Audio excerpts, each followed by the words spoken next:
Young woman says she will apply for assisted suicide when eligible.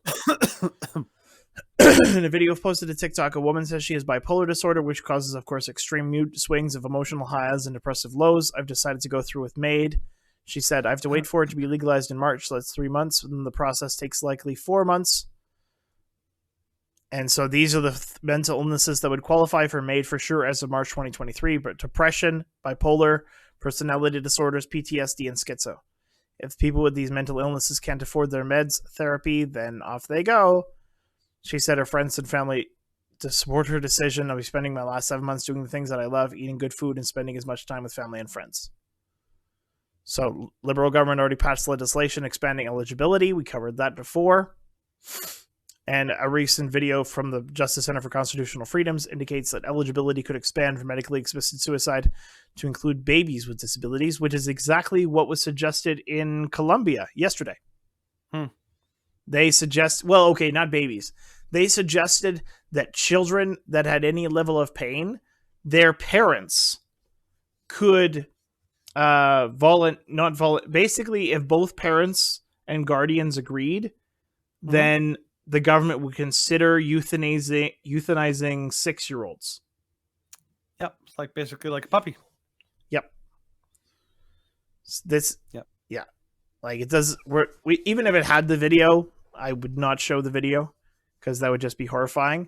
But like this is what's happening.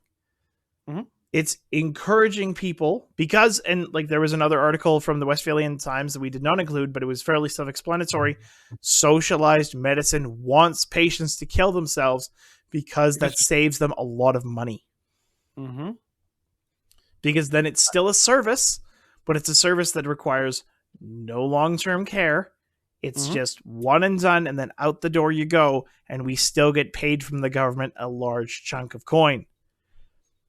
Because you are a number, and your number is how much do you cost, and if your cost exceeds what they determine to be the benefit, then out you go. So if you're depressed, there was an article about a veteran who was trying to acquire a stair lift because she had to crawl down the stairs on her butt, or she had to shimmy down the stairs on her butt, and holding her wheelchair as she went down because she didn't have the funds to get a stair lift.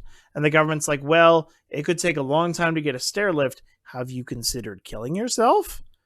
And then that created a massive issue and uproar around North America, at least, because this is not natural. This is despicable behavior from our government. It's despicable behavior, and it's only encouraging people that feel a little down and out. It's like, well, maybe killing myself is an easy way out. It's not as stigmatized as it used to be thanks to the government. And so now it's actually perceived as a good thing. Like every single year, we talked about this on Thursday, every single year, the number of people killing themselves through MAID has gone up substantially. And what was it? It was like 10,000 last year 10,000 compared to 300 gun deaths. And the government is going to like take away almost all the firearms in Canada. But they're only increasing the availability of medical assistance in dying because that saves the government money. So not only are their goals are saving money by killing the populace, and then the populace which will resist and fight back, they're going to disarm us. These are the steps that a dictatorship and a tyranny take before they fully take over and start imprisoning dissenters. The prime minister, like he basically said in an interview once that he's like, we're not like the Americans. You don't have a right to defend yourself. That's basically what he said. And you don't have a right to self-defense with a gun. And it's like what he implied is that, oh, if your life is in danger, call the cops. I'm good like, luck. Interesting, like, like logic. Why don't you do that? It's like, oh, I'm the prime minister. I get my private security. I have private security. I don't have basically to rely on the the only people who have the right to defend themselves and to have private protection are the establishment elite. That is basically what they're saying. But the funny thing is about the euthanasia law is that what people don't realize, what they're doing on purpose is they are intentionally removing benefits and removing all sorts of helps from people who desperately need them, because they can say, well, we don't have to offer you these anymore because now there's option for you, which is basically letting us kill you.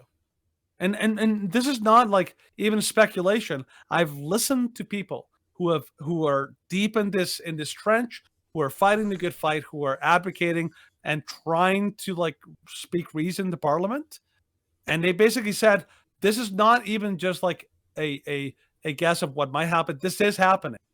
People are literally like the government is intentionally saying, "Oh, good, we don't have to spend money to help people." Actually, a story I heard, or I read today. You know that story we covered last week, Stephen, about that Simon's ad?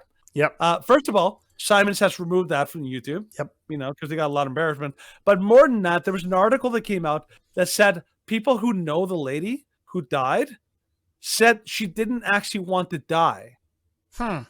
She just said, I don't have access to all the supports that I need in order to live a decent life. And so death was the only viable option for her. And she just embraced it. But people around her said, like, no, she didn't want to die. That was not her goal. It was the only option given to her, which, funny enough, the same people who advocate for abortion are the same people that say abortion is your only choice. Yeah. And anybody who says that there's another choice are evil and wicked. And that was one of the stories we were going to cover is Chrystia Freeland basically said that, like, the pregnancy care centers are evil because they actually had the audacity to tell women who are pregnant that there may be other options. It's like, how dare you tell them that there's other options other than abortion? Like, this is how this is how they work. Yeah. This is a death cult, by the way. This is a cult of people who care nothing for human life or human suffering. And that is the people that are in charge. Yep. These are people who care nothing about human life. Couldn't care less. Justin Trudeau is so heartless. He could not care less if people died because of any of his policies. He couldn't care less. No. I don't think he's a sociopath. I think he's a psychopath. No. Because I remember watching the one of the questions they asked him during one of the question periods in the convoy thing. They asked him, like, the lady literally listed several examples, several testimonies of people who told their heartbreaking stories about how Trudeau's policies had ruined their lives and are making them desperate. Yep. And he responded, but like, oh yeah. Well, I also heard stories about people who died because they thought the vaccines didn't work. And it's like, oh, my heart went out. And if only I'd done more to force people to have vaccines. That is how tone deaf this man is. He's a psychopath. We have a psychopath in charge of our government. Yep, we do. So, yeah. Alrighty. So